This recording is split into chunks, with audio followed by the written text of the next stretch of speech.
Entertainment desk Mumbai.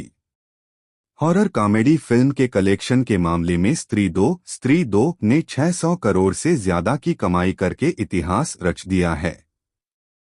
ऐसे में उसके सामने टिकने के लिए इस जॉनर की फिल्मों को कमर कसने की जरूरत थी। भूल भुलैया 3 रिव्यू इस मामले में भूली भटकी साबित हुई। साल 2007 में जब प्रियदर्शन ने भूल भुलैया के जरिए हॉरर कॉमेडी का जॉनर दर्शकों को दिया था, तो उन्हें भी नहीं पता था कि आगे चलकर इस लीग में फिल्में बनाना आसान नहीं होगा।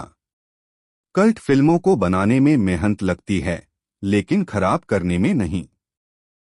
क्लाइमेक्स देखने के बाद जब आप पीछे जाकर चीजों को जोड़ना चाहेंगे कि मंजुलिका जो कर रही थी वो कैसे और क्यों कर रही थी, तो हर सवाल के जवाब नहीं मिलेंगे। जैसे जब खुफिया दरवाजे के पीछे कैद आत्मा बाहर निकली ही नहीं, तो मल्लिका का निशाना इतना सटीक कैसे लगा, या अंत में मंजुलिका उर्फ मल्लिका के हाथों में जब रूह बाबा की गर्दन होती है और वह दिव्य तेल से घेरा बनाकर जब वह आग लगा देता है, तो उसकी आत्मा बाहर मौजूद अंजोलिका उर्फ मंदिरा के भीतर कैसे आती है।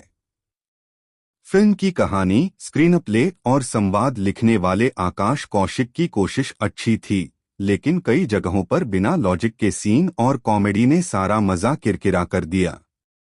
ट्रेलर में जितने जोक्स दिखाए थे, मजाल है कि उसके अलावा कोई और जोक फिल्म में हो।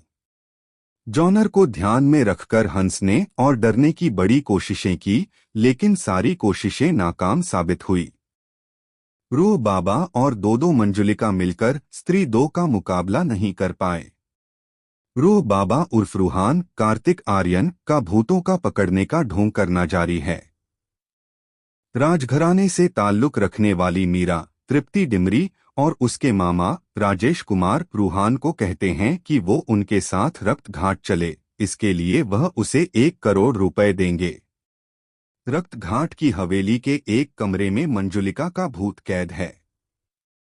200 साल पहले जब उसे कैद किया गया था, तब भविष्यवाणी की गई थी कि उसी राजघराने से कोई पुनर्जन्म लेकर दरवाजा खोलकर दुर्गाष्टमी के दिन उसका खात्मा करेगा। रूह बाबा की शक्ल उस वक्त के राजकुमार देवेंद्र नाथ से मिलती है। राजपुरोहित मनीष वाधवा का मानना है कि राजकुमार का पुनर्जन्म हुआ है। खैर, मंजुलिका उर्फ मल्लिका विद्या बालन के बाद कहानी में अंजोलिका उर्फ मंदिरा माधुरी दीक्षित की भी एंट्री होती है। फिर कहानी के क्लाइमेक्स में जो ट्विस्ट आता है वह आपका सिर चकरा देगा।